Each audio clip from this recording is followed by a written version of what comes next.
Hello इन shalom everyone, एक बार फिर से आपका बहुत बहुत स्वागत करते हैं कि परमेश्वर ने हम सबों को एक बार फिर से मिलने का मौका दिया है। और मेरा विश्वास है कि जैसे हमने पिछली सभा में परमेश्वर से बहुत सारी नई चीज़ें पाई थी, सीखी थी और आशीषों के लिए रास्ता परमेश्वर ने तैयार किया था, तो आज भी उसी काम को आगे बढ़ाते हुए प्रभु हमारे लाइव्स में स्पिरिचुअल एम्पावरमेंट को, यानी कि आत्मिक उन्नति को और आत्मिक तरक्की को लेकर आएंगे। सो क्या आज के मैसेज के लिए, आज की सभा के लिए हम सब तैयार हैं? आज मैं आपके साथ एक बहुत इंपॉर्टेंट वचन शेयर करने जा रही हूँ और ये है मरकुस रचित सुसमाचार में चैप्टर नंबर 8 में, जहाँ पर 22 वर्स से लिखा है वे बैतसदा में आए और लोग एक अंधे को उसके पास ले आए और उससे विनती की कि उससे छुए। वे उस अंधे का हाथ पकड़कर उसे गांव से बाहर ले गया और उसकी आंखों पर थूक कर उस पर हाथ रखे और उससे पूछा, क्या तू कुछ देखता है? उसने आंखें उठाकर कहा, मैं इंसान को देखता हूं, पर वे मुझे चलते हुए पेड़ों की तरह दिखाई देते हैं। तब उसने दोबारा उसकी आंखों पर हाथ रखे और अंधे ने ध्यान से देखा। वे चंगा हो गया और सब कुछ साफ साफ देखने लगा। उसने उसे ये कहकर घर भेजा, इस गांव में, गांव मतलब इस जो विलेज में दोबारा मत पांव रखना। आमीन। आई एम श्योर आपने इस वचन को बहुत बार पढ़ा होगा, पर आज जो आप सीखने जा रहे हैं ये आपने पहले कभी नहीं सीखा होगा, ये मेरा विश्वास है। क्योंकि आज जब मैं इस वचन पर मनन कर रही थी, जब मैं इस वचन के ऊपर परमेश्वर से रेवलेशन मांग रही थी, तो बहुत अद्भुत बातें खुदा ने मुझ पर जाहिर की। यहाँ पर बहुत सारी चीजें सीखने वाली हैं। कई बार हम ये बात सोचते हैं कि जब परमेश्वर के वचन को हम पकड़ते हैं तो उस वचन को बस उतना ही पकड़ना है जितना लिखा हुआ है। लेकिन जब हम बाइबल को अध्ययन करते हैं, उसको स्टडी करते हैं, तो हमें ये बात समझने की ज़रूरत है कि कई बार बाइबल की जो आयतें हम पकड़ते हैं, उससे पहले और उसके बाद में रेफरेंसेस में क्या लिखा गया है, किस कॉन्टेक्स्ट में लिखा गया है, किस मकसद के साथ लिखा गया है, क्या पर्पस है उस बात को लिखने का, क्यों कही गई है, कहाँ पर कही गई है, किस काम के लिए कही गई है। तो ये सारी चीज़ें जो है वो मद्देनज़र रखनी होती हैं। तो सिर्फ आप एक आयत को पकड़कर ये नहीं कह सकते कि ये जो एक आयत है इसको मैं जैसे मर्जी तोड़ मरोड़ कर अपने हिसाब से पेश कर दूं, ऐसा नहीं होता है। अब यहाँ पर जब हम इस वचन को पढ़ रहे हैं, 8 की मरकुस रचित सुसमाचार, उसके 8 के 22 से लेकर 26 तक, देखने में ये कितनी साधारण सी, कितनी नॉर्मल सी बात लग रही है। नॉर्मल ये है कि लोग जो है, जब प्रभु बैतसदा में आए तो वहां पर लोग क्या कर रहे हैं, लोगों ने अंधे को लेकर आए। अब लेकर आए तो उन्होंने कहा कि प्रभु जी आप इसको छूकर ठीक कर दें, और उसके बाद प्रभु यीशु से बाहर ले गए गांव से। उसके बाद उसको जाकर उसकी आंखों पे थूका, हाथ रखा, उसको जो पेड़ों की तरह इंसान दिखाई दे रहे थे, और फिर प्रभु ने दोबारा हाथ रखा, वो ठीक हो गया। अब प्रभु ने कहा घर चला जा, पर दोबारा उस विलेज में मत जाना। इट इज लाइक सिंपल सा तो इंसिडेंट है, इसमें क्या सीखा जा सकता है, पर इसमें बहुत रहस्य की बातें हैं। सबसे पहले ये देखें कि जब प्रभु यीशु मसीह बैतसदा में आ रहे थे, उससे पहले वो अपने चेलों के साथ कश्ती में थे। अगर आप 8th चैप्टर की 14th आयत में देखते हैं तो यहाँ पर आप देखें वो लोग कश्ती में थे, उस जगह पर आ रहे थे, और यहाँ पर प्रभु यीशु मसीह ये बात कहते हैं उन्हें, देखो फरीसियों के खमीर और हेरोदेस के खमीर से चौकस रहो। यहाँ प्रभु ऑलरेडी क्या कर रहे हैं, उन्हें एक स्पिरिचुअल गाइडेंस दे रहे हैं। प्रभु उन्हें बता रहे हैं कि उन्हें किन चीज़ों से अपने आप को बचा के रखने की ज़रूरत है। जब यहाँ पर फरीसियों के खमीर की बात की जा रही है, दैट मीन्स जो ओवर रिलीजियस हो जाते हैं लोग, नहीं टीवी नहीं देखना चाहिए, मोबाइल पे काम नहीं करना चाहिए, सिर ढकना चाहिए, ऐसे नहीं प्रार्थना करनी चाहिए, ऐसे प्रार्थना करनी चाहिए। जब आप ओवर रिलीजियस हो जाते हैं, वो परमेश्वर की ओर से नहीं है, वो किसका है, वो फरीसियों का खमीर है, जिससे परमेश्वर कहते हैं आपको बहुत ख्याल रखने की जरूरत है कि आप लॉ के हिसाब से, जी लॉ ये कहता है, लॉ ये कहता है, लॉ ये कहता है, और बाकी सारी चीजें आपकी खराब हो, बस आप कहें कि जी लॉ के हिसाब से आप टस से मस ना हो। परमेश्वर कहते खमीर से बच के रहे। तो यहां पर फरीसियों के खमीर से, और हेरोदेस किसको दिखाता है, वर्ल्ड को दिखाता है। तो ये भी नहीं है कि आप अगर कहते हैं कि जी मैं लॉ के हिसाब से सब चीजें नहीं मान सकता हूं, तो अच्छा जी मैं वर्ल्ड के हिसाब से चलूं, तो परमेश्वर ने यहां पर वो भी चीज मना की है। यानी उस खमीर से भी बचकर रहने की जरूरत है। तो यहाँ पर दोनों की बात की जा रही है और वो आपस में क्या कह रहे हैं, हमारे पास तो रोटी नहीं है। अब बात प्रभु कर रहे हैं स्पिरिचुअल और वो बात कर रहे हैं खाने वाली रोटी के बारे में। अब आप देख लें कि यहाँ पर हालांकि प्रभु यीशु के चेले उनके साथ चल रहे हैं, ये वो जगह है जहां से ये लोग आ रहे हैं। और अगर हम बैतसदा की बात करें तो मरकुस चैप्टर नंबर 6 में बैतसदा के पास ही एक इलाके में 5000 घरानों को रोटी खिलाई गई। वहां पर उनको रोटी खिलाई गई, उनको मछली खिलाई गई और फिर इतने टोकरे जो हैं वो लेफ्ट ओवर्स के भी बच गए। ये सब कुछ देखने के बाद भी अभी भी उनकी आंखों पर, उनकी स्पिरिचुअल आंखों पर पर्दे पड़े हुए हैं। तो प्रभु यीशु मसीह सिर्फ आपको फिजिकल आंखें देने के लिए ही नहीं बात कर रहे हैं। ये पूरा जो इंसिडेंट है, ये जो वाकया है, ये बात कर रहा है आत्मिक आंखों को भी खोलने की और स्वाभाविक आंखों को भी खोलने की। सो ये मत सोच लीजिएगा कि अंधे की आंखें खुल गई बस बात खत्म हो गई। जी नहीं, यहाँ पर इनके चेलों की भी आत्मा की आंखें परमेश्वर खोल रहे हैं, उन्हें भी आत्मिक रोशनी में और बढ़ा रहे हैं। सो यहाँ पर इसलिए अब जो आगे वाकया होता है, ये क्या होने जा रहा है कि प्रभु यीशु मसीह आत्मिक और स्वाभाविक आंखों को खोलने जा रहे हैं। यहाँ जब वो बैतसदा में पहुंचते हैं तो प्रभु के पास लोग अंधे को लेकर आते हैं। अब अंधापन उस जमाने में या जूइश ट्रेडिशंस या कल्चर्स के हिसाब से अंधापन जो होता था वो माना जाता था कि परमेश्वर की ओर से श्राप है, लानत भेजी गई है, खुदा ने उनके ऊपर कर्ज किया है। या कई इस बात को कहते थे कि जब परमेश्वर पनिशमेंट देते थे तो इंसान अंधा हो जाता था। तभी आपको एक वाकया याद होगा जब प्रभु के पास एक जन्म के अंधे को लेकर आते हैं, तो जब वो ठीक हो जाता है तो प्रभु के चेले पूछते हैं कि प्रभु किसने पाप किया था? इसने किया था कि इसके बाप दादाओं ने किया था? तो यानी पाप की जो सजा होती थी, पनिशमेंट होती थी, वो किसी भी तरीके से रोग में, सिकनेस में, अंधेपन में दिखाई देती थी। तो जो अंधे लोग होते थे उनको कोई काम करने के लिए नहीं दिया जाता था। आजकल के ज़माने के हिसाब से नहीं होती थी कि ब्रेल लैंग्वेज है वो उंगलियों से पढ़ सकते थे। उस ज़माने में उन अंधों के लिए कोई काम नहीं होता था। फिजिकल डिफॉर्मिटी वाले हैंडीकैप लोगों के लिए कोई काम नहीं होता था। उनके लिए सिर्फ एक काम होता था और वो ये था कि वो भीख मांगा करते थे। दूसरी चीज़, जो अंधे लोग होते थे क्योंकि वो अनक्लीन, अशुद्ध लोग माने जाते थे, इसलिए उन्हें लोग छूते भी नहीं थे।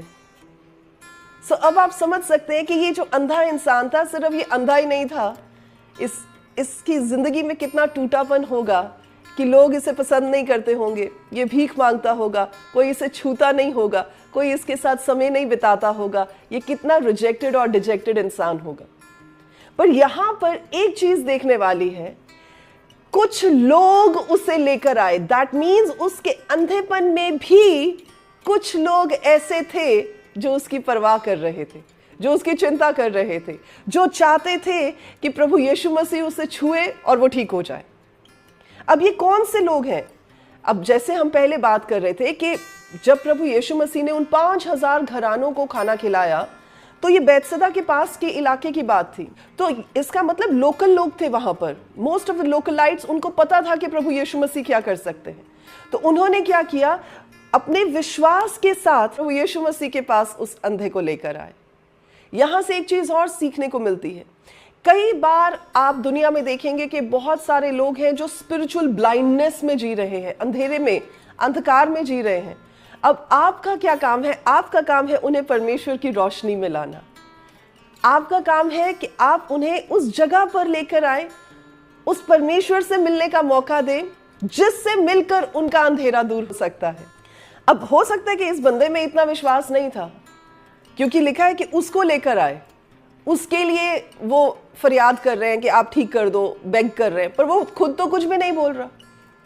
जबकि आपको याद होगा कि जब यरीहो कि वहां पर एक अंधा बैठा था और प्रभु यीशु के बारे में पता चला था, तो उसने क्या करना शुरू किया था?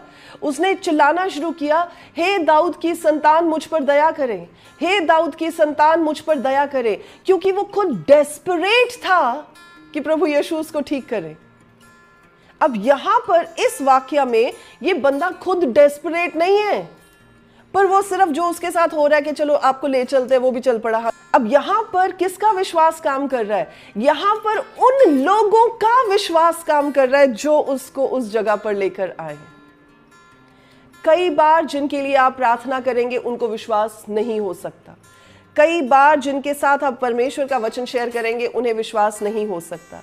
कई बार जिन्हें आप कलीसिया में लेकर आएंगे वो शायद विश्वास से भरे हुए ना हो।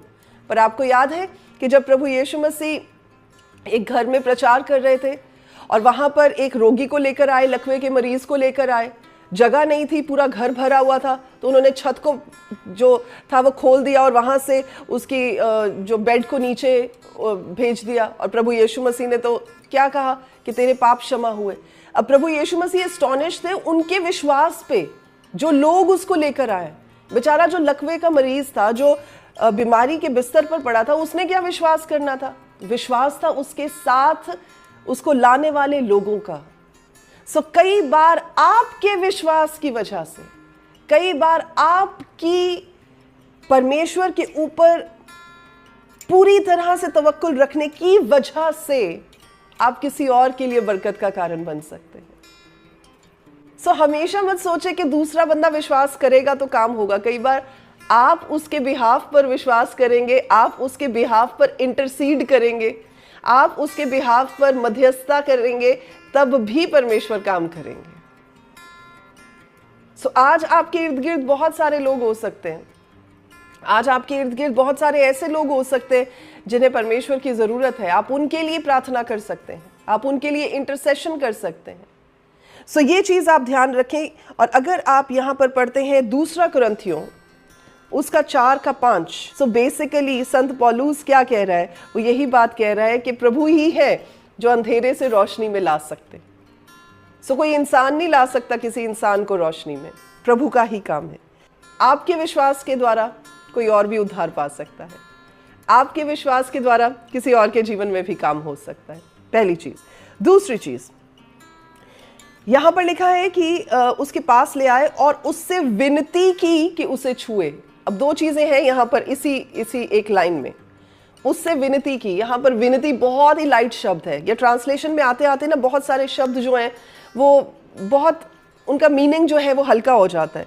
पर जो एक्चुअल ट्रांसलेशन है, जो इब्रानी भाषा, वहां पर विनती नहीं लिखा, वहां बेगिंग जो वर्ड है उसका एग्जैक्ट वर्ड लिखा है पैराकैलियो, यानी कि बार बार बार बार बार बार किसी चीज के लिए भीख मांगना, विनती करना, बार बार किसी चीज के लिए इसरार करना, और तब तक करते रहना जब तक कि वो बात पूरी ना हो जाए। सो यहां पर जब आप देखें, इन लोगों ने सिर्फ ये नहीं कहा प्रभु जी इसे पकड़ो, इसे छू दो और इसको ठीक कर दो, ऐसा नहीं है। एक्चुअली जो ट्रांसलेशन है, बार बार प्रभु यीशु मसीह को इतना मजबूर कर दिया कह कह के कि फाइनली प्रभु ने क्या किया, उसका हाथ पकड़ा और उसे गांव से बाहर ले गए। यानी कई बार आप किसी के लिए जब प्रार्थना कर रहे होंगे, किसी के लिए इंटरसीड कर रहे होंगे, तो आपको लगेगा अभी तक तो ये बंदा माना नहीं, अभी तक तो प्रभु के पास आया नहीं, अभी तक तो इसकी आंखें खुली नहीं। पर रुक नहीं जाना, बार बार आपको उसके लिए प्रार्थना करते रहना है, बार बार आपको उसके लिए परमेश्वर के सामने इंटरसीड करते रहना है, रुकना नहीं है। आपके घर के लोग हो सकते हैं, आपके रिलेटिव्स हो सकते हैं, आपके आस पड़ोस के लोग हो सकते हैं, आपकी कम्युनिटी के लोग हो सकते हैं, आपके वर्क प्लेस पर लोग हो सकते हैं। यानी जिस भी जगह पर परमेश्वर ने आपको रखा है, उन लोगों के लिए आप कंटिन्यूसली प्रार्थना करते रहें ताकि वो परमेश्वर के नाम को जान सकें, वो परमेश्वर की ज्योति में आ सकें, वो अंधेरे से बाहर निकाले जा सकें। एक बार करके नहीं छोड़ देना। Amen. You have to be persistent, यानी आपको बार बार पत्थर पर जो है चोट मारते रहना है ताकि वो अच्छा आकार ले पाए। आमेन। एक छोटी सी स्टोरी है, वैसे तो मैंने सोचा नहीं था, बट अब इसी बात से बता सकती हूँ। एक बार एक स्कल्प्टर होता है, मूर्ति बनाने वाला होता है, और उसके पास एक बहुत बड़ी चट्टान का एक पीस होता है, और वो उस मूर्ति को उसके माइंड में होता है कि मैं इसको एक मास्टरपीस बनाऊंगा, एक बहुत अच्छा आकार दूंगा। और वो बेचारा लगा रहता है उसको तोड़ने के लिए, और वो टूटती नहीं है। वो 10 बार मार देता हथौड़ा, वो टूटती नहीं है रॉक। 20 बार, 25 बार, 50 बार, 70 बार, 90 बार, और अब वो बिल्कुल थक जाता है। अब वो बस हार मानने वाला होता है, वो सोचता है चल एक दो बार और ट्राई कर लेता हूँ। जब वो ट्राई करता है वो फिर भी नहीं टूटता है रॉक का पीस, अब वो कहता है अब तो कुछ नहीं हो सकता, मतलब इसको छोड़ दो, मैं कुछ और ट्राई कर लेता हूँ। फिर उसके अंदर से एक आवाज़ आती है कि एक दो बार और ट्राई करके देख ले, शायद टूट जाए। 99 टाइम्स वो उसको हिट करता है लेकिन कुछ नहीं होता है, और वो अपने हथौड़े को अपने जो जिन इंस्ट्रूमेंट्स के साथ, वो टूल्स के साथ काम कर रहा होता है, उन्हें साइड पे रख देता है और कहता है बस फाइनली आई गिव अप, अब मैं इसके बाद इस पर कोशिश नहीं कर सकता। उसका एक उस्ताद होता है और उसको आता है और कहता है कि क्या हुआ, और वो कहता है कि जी मैं कोशिश कर चुका हूँ, मैंने बड़ी बार कर लिया, 99 टाइम्स तो मार दिया इसको, ये टूट तो रहा नहीं, अब आगे भी नहीं टूटेगा। वो कहता है एक काम कर, एक बार और कोशिश करके देख ले, और इस बार पूरे जोश के साथ, पूरे जोर के साथ उस पर हिट कर। तो वो उठाता है अपने सामान, अपने टूल्स को, और पूरी तरह से, पूरे विश्वास और पूरे जोश के साथ उसको हिट करता है, और वो रॉक टूट जाता है। देखिए, कई बार इंसान उस जगह पर आकर हार मान लेता है या हिम्मत हार जाता है जहां पर बस अगले ही पड़ाव में चीजें बदलने वाली होती हैं।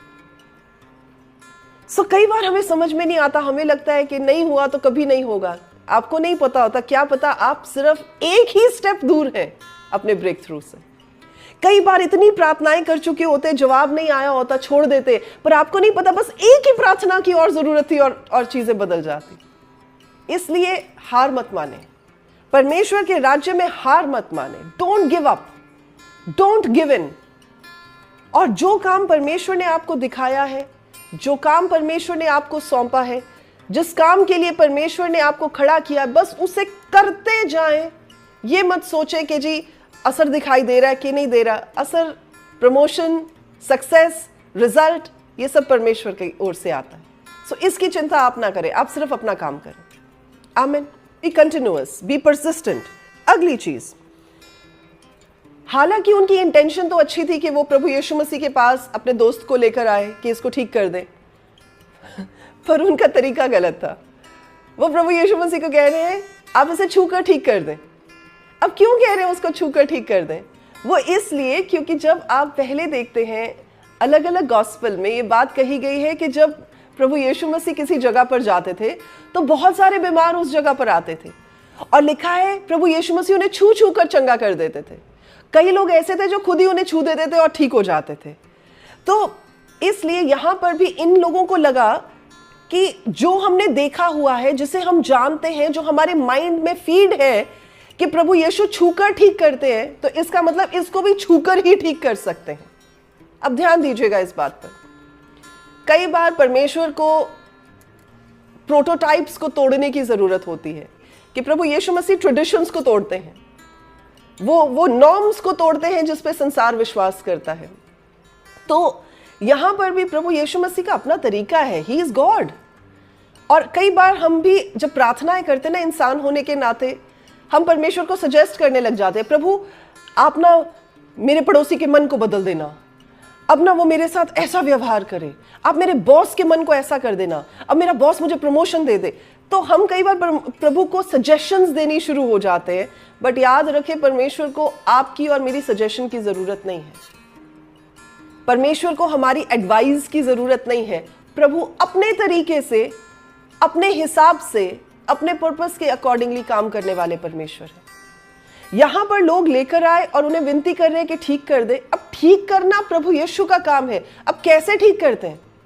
उसे बोलकर ठीक करते हैं, उसे छूकर ठीक करते हैं, पर थूक कर ठीक करते हैं, जैसे भी करते हैं वो उनका काम है। तो यहां पर वो सजेस्ट कर रहे हैं। So don't keep suggesting God what to do, कि प्रभु आप ऐसा नहीं ऐसा कर दें। परमेश्वर है, प्रभु को प्रभु का काम करने दें। आमीन। पर जैसे अगली चीज, जैसे मैंने बात की कि ये इंसान क्या था, इसका विश्वास मुझे लगता है अपने दोस्तों के विश्वास के ऊपर आधारित था।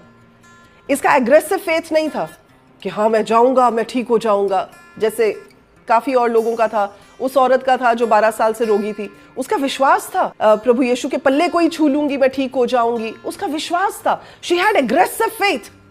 पर इस बंदे का एग्रेसिव नहीं, बड़ा पैसिव फेथ था। तो कई बार आपके साथ जुड़े हुए लोगों का फेथ बड़ा पैसिव हो सकता है, जबकि आप जो है पूरी तरह से आत्मा में भरे हुए हो सकते हैं। आप कहे जी मैं तो पहाड़ों को हिला दूंगा अपने विश्वास के साथ, आपके घर के लोग कहे बैठ जा चुप करके। तो कई बार ऐसा हो सकता है। तो it's good to be on fire for the Lord. So अगर आप किसी ऐसे इंसान को जानते हैं जिसका फेथ स्ट्रांग नहीं है, तो आपका काम क्या है? आपके फेथ के साथ उसके फेथ को फ्यूल करना, ताकि वो अपने मिरेकल को देखने पाए। अगर आपके घर के लोगों का फेथ स्ट्रांग नहीं है, तो आप अपना फेथ इतना ज्यादा फ्यूल अप कर दें कि उनके फेथ में जब आपका फेथ मिले तो उनका फेथ भी जो है वो अगले लेवल पर चला जाए, हाथ पकड़कर। अब ध्यान दीजिएगा इस बात को। प्रभु यीशु मसीह इंटरेस्टेड हैं कि वो हर एक को जो उनके पास आता है उसे गाइड करें। अब ये इंसान अंधा है, आप इसे ये नहीं कह सकते चल मेरे पीछे पीछे आ जा, चल मेरे साथ साथ चल। इसका हाथ पकड़ना जरूरी था, इसे गाइड करना जरूरी था, इसका हाथ पकड़कर इसको बता बता कर उस पड़ाव में से ले जाना जरूरी था। अब ऐसा तो नहीं होगा कि गांव की सड़कें हैं और गांव की सड़कें जो है वो बिल्कुल प्लेन रोड्स बनी होंगी उस टाइम पर, वो सड़कें नहीं होंगी, ऊपर नीचे होंगे, पत्थर होंगे, झाड़ियां होंगी, घर होंगे। तो प्रभु यीशु मसीह क्या कर रहे थे? उसका हाथ पकड़कर सबसे पहली चीज जो दिखा रहे थे वो ये थी कि प्रभु उसकी केयर करते हैं, परमेश्वर उसकी चिंता, उसकी परवाह करते हैं। और जब उसको छुआ होगा, जब मैं आपको बता रही थी कि जब अनक्लीन होते थे लोग तो उन्हें कोई छुआ नहीं करता था, जब प्रभु यीशु मसीह ने उसे छुआ होगा, हो सकता है बहुत समय के बाद किसी ने उसे छुआ हो और उसने उस वार्मथ को, उसने उस प्यार को एक्सपीरियंस किया हो।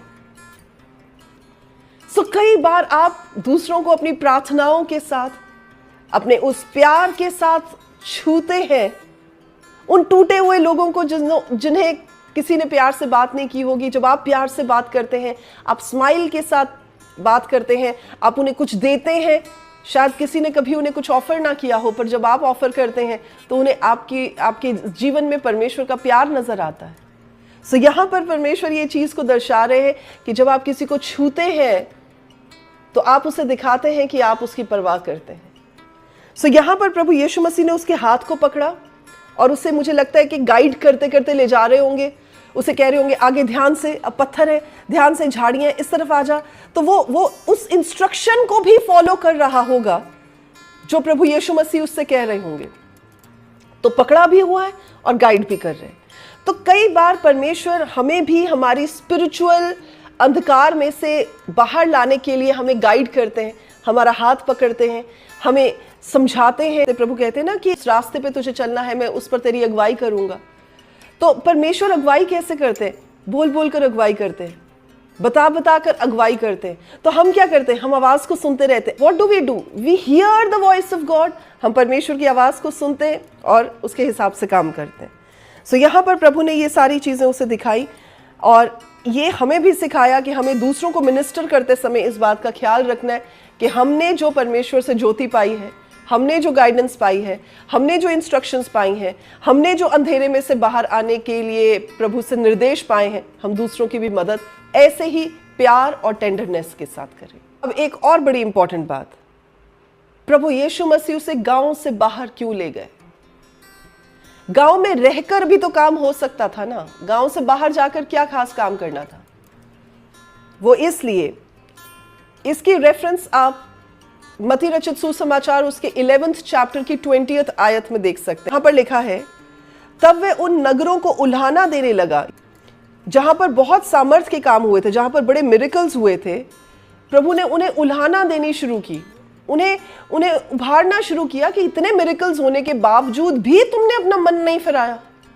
और यहां पर देखिए बैतसदा का भी नाम लिखा हुआ है, लिखा है, हाय खुराजीन, हाय बैतसदा, जो सामर्थ के काम तुम में किए गए, अगर वो सूर और सैदा में किए जाते तो टाट ओढ़कर और राख में बैठकर वे कब के मन फिरा लेते। अब इससे आपको पता चल रहा है कि बैतसदा में इतने सारे मिरेकल्स प्रभु यीशु मसीह ने किए, पर लोगों ने अपने अविश्वास की वजह से, स्पिरिचुअल ब्लाइंडनेस की वजह से अपने मन को नहीं फिराया और परमेश्वर पर विश्वास नहीं किया। इसलिए प्रभु यीशु उस गांव से बाहर इस अंधे को ले गए। प्रभु कहते कि इन्हें नहीं जरूरत, इनके लिए नहीं है अब ये मिरेकल्स। कई बार लोग क्या करते, प्रभु अगर आप प्रभु है ना तो मेरे लिए ये काम कर दें। अच्छा जी, एक बार हो जाता है काम, फिर अगर आप परमेश्वर है ना तो आप ऐसा कर देंगे। अरे बाबा, परमेश्वर को ये प्रूव करने की जरूरत नहीं है कि वो परमेश्वर है।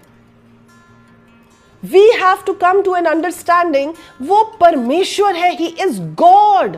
वो हमारी इंस्ट्रक्शंस के हिसाब से नहीं चलेंगे। सो हर टाइम परमेश्वर की परीक्षा मत लेते रहे। If you are God please do this, if you are God, he is God, he doesn't need to prove anything to anyone. तो यहां पर प्रभु यीशु मसीह उसे बाहर ले गए, और यही रीजन थी कि प्रभु ने उसे कहा था कि अब वापस उसे गांव में नहीं जाना।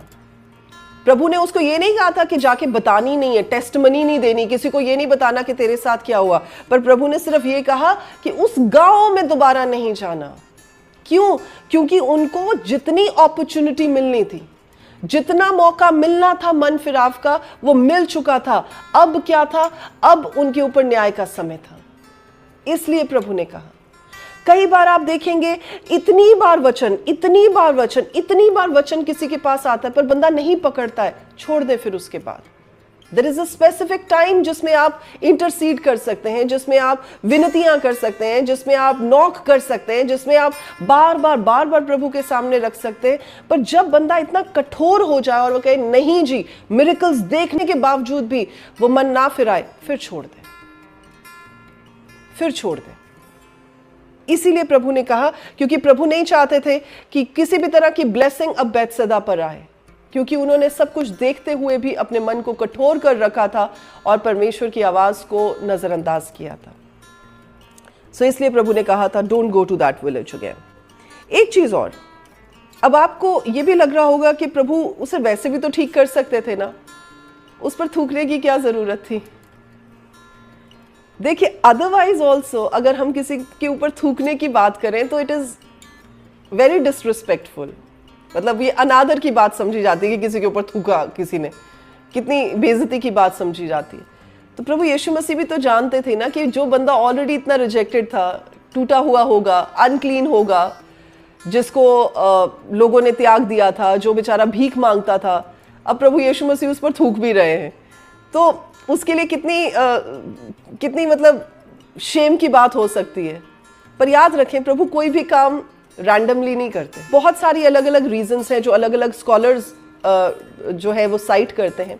उनमें से एक ये है कि यहाँ पर वो बंदा क्या कह रहा है, वो कहता है कि जी मुझे इंसान कैसे दिखाई दे रहे, पेड़ों की तरह दिख रहे हैं। इसका मतलब कि उसने पेड़ देखे होंगे पहले, इसका मतलब कि उसकी आई साइट किसी टाइम पर सही होगी, पर क्या पता बीच में क्या हुआ होगा, एक्सीडेंट हुआ होगा, या श्राप लगा होगा, या कोई प्रॉब्लम हुई होगी जिसकी वजह से उसकी आंखें खराब हो गई या आई साइट खत्म हो गई। सो इसलिए प्रभु यीशु ने जब उसके ऊपर थूका तो दो इससे बातें जो है वो सामने आती हैं। एक ये है कि स्वाभाविक तरीके से हो सकता है कि उसके कोई वूंड हो, और सलाइवा जो होता है, मोस्ट ऑफ द टाइम्स आप देखेंगे सलाइवा में हीलिंग प्रॉपर्टीज होती हैं। सो कई स्कॉलर्स का ये कहना है कि प्रभु यीशु मसीह ने इसलिए उस पर थूक लगाई उसकी आंखों पर कि हो सकता है स्वाभाविक तरीके पर उसकी कोई वूंड हो या कोई चोट हो जिसको हील करने की जरूरत थी। और कई स्कॉलर्स का ये कहना है, जब यहूदी कल्चर में किसी को पता होता है कि श्राप है, तो उस श्राप को काटने के लिए वो थूकते हैं। तो आपने आई डोंट नो देखा होगा कि नहीं, पर इंडिया में भी कई कल्चर्स में ऐसा होता है कि लोग किसी के बारे में कोई बात करते हैं तो वो कहते हैं इस पर बुरी नजर ना लगे, बार थूक देते हैं। सो यहूदी कल्चर में भी जब श्राप को तोड़ा जाता था या बुरी नजर को तोड़ा जाता था, तो लोग उसे थूक कर उस श्राप को तोड़ते थे। तो कई स्कॉलर्स का यह कहना है कि प्रभु यीशु मसीह ने यहां पर इस अंधे को ठीक करने के लिए उसके श्राप को तोड़ा, उस पर जो थूक लगाई उसके साथ उस श्राप को तोड़ा, ताकि अब वो देखने पाए। तो यहां पर पहले प्रभु यीशु मसीह ने उसके श्राप को तोड़ा, फिर आंखों पे हाथ रखा और उसने कहा कि जी अभी भी ठीक नहीं दिखाई दे रहा, फिर दोबारा हाथ रखा तो उसने हीलिंग पाई। सो इसलिए याद रखें कि कई बार फिजिकल ब्लाइंडनेस की यहां पर बात की जा रही, पर स्पिरिचुअल ब्लाइंडनेस भी एकदम नहीं चली जाती, जाते जाते जाती है। आप भी एक ही दिन में चेंज नहीं हो गए होंगे जब आप परमेश्वर में आए, जब आपने प्रभु में नया जन्म पाया, आपकी एक जर्नी स्टार्ट हुई, वो प्रोग्रेसिव होती है। यानी कल जैसा मैं था आज मैं उससे बेहतर हूं, और कल जैसा मैं होऊंगा आज से और कल से बेहतर होऊंगा। सो ये हमारी जीवन की जर्नी होती है। और यहां पर भी प्रभु यीशु मसीह ने दिखाया कि एक ही दिन में सब कुछ नहीं हो जाता है। और जब आप संत पौलुस की बात देखें, पहला कुरिन्थियों उसके 13:9 में वो ये बात कहता है, क्योंकि हमारा ज्ञान अधूरा है। दैट मीन्स सब कुछ नहीं हम समझ पाएंगे, सब कुछ नहीं जान जाएंगे। जो मर्जी स्कॉलर हो, जो मर्जी थियोलॉजियन हो, जो मर्जी प्रीचर हो, जो मर्जी पास्टर हो, जो मर्जी प्रॉफिट हो, जो मर्जी अपोस्टल या इवेंजलिस्ट हो, कोई भी जन ये बात नहीं कह सकता कि मैं सब कुछ सीख गया हूं, मैं सब कुछ जान गया हूं। हर एक बंदा सीखता है, यानी वो अंधकार धीरे धीरे धीरे धीरे हटता चला जाता है और रोशनी धीरे धीरे बढ़ती चली जाती है, जबकि हम हर चीज फाइनली अच्छे से देख पाते हैं। तभी जब आप देखते हैं पौलुस इस बात को कहता है कि अभी तो चीजें जो है वो कुछ अंधेरे में हैं, कुछ धुंधली हैं, लेकिन एक टाइम आएगा कि सब चीजें हमें जो है साफ दिखाई देंगी। एक टाइम आएगा, अभी आया नहीं है शायद। तो ये बात को भी हमें ध्यान में रखने की जरूरत है कि प्रभु यीशु मसीह इस बात को भी दर्शा रहे हैं, क्योंकि मैंने शुरू में आपको कहा था कि चेलों को वो क्या कर रहे हैं, स्पिरिचुअल ब्लाइंडनेस में से बाहर निकाल रहे हैं और इस इंसान को फिजिकल ब्लाइंडनेस में से बाहर निकाल रहे हैं। तो इसलिए अब चेले भी क्या कर रहे हैं, चेले भी देख रहे हैं कि इसका मतलब एकदम ही सब चीजें नहीं दिख जाएंगी, धीरे धीरे भी दिखेंगी। इसलिए प्रभु यीशु मसीह ने उस इंसान पर थूका भी और उस पर हाथ भी रखा ताकि वो चंगा हो सके। और लास्ट जो चीज है वो ये है कि प्रभु यीशु मसीह ने ये बात को कहा कि दोबारा से उस गांव में मत जाना, उस विलेज में मत जाना, क्योंकि प्रभु नहीं चाहते थे कि अब उस गांव को दोबारा से मौका दिया जाए एक बार फिर से उठने का। सो आज इस वचन के साथ मैं आप सबों को इनकरेज करना चाहती हूँ और मैं चाहती हूँ कि आप परमेश्वर में होकर जान सकें कि इतने से वाक्या से हम कितनी गहरी बातों को सीख सकते हैं और कितना कुछ है जो परमेश्वर अपने वचन के द्वारा हमें रिवील कर सकते हैं। इसीलिए हम सबों को परमेश्वर के प्रकाशन में, परमेश्वर के लाइट में बढ़ने की ज़रूरत है, ताकि हम अपने स्पिरिचुअल डार्कनेस में से, अपने आत्मिक अंधकार में से बाहर आ सके और परमेश्वर की ज्योति को एंजॉय कर सके। आमीन।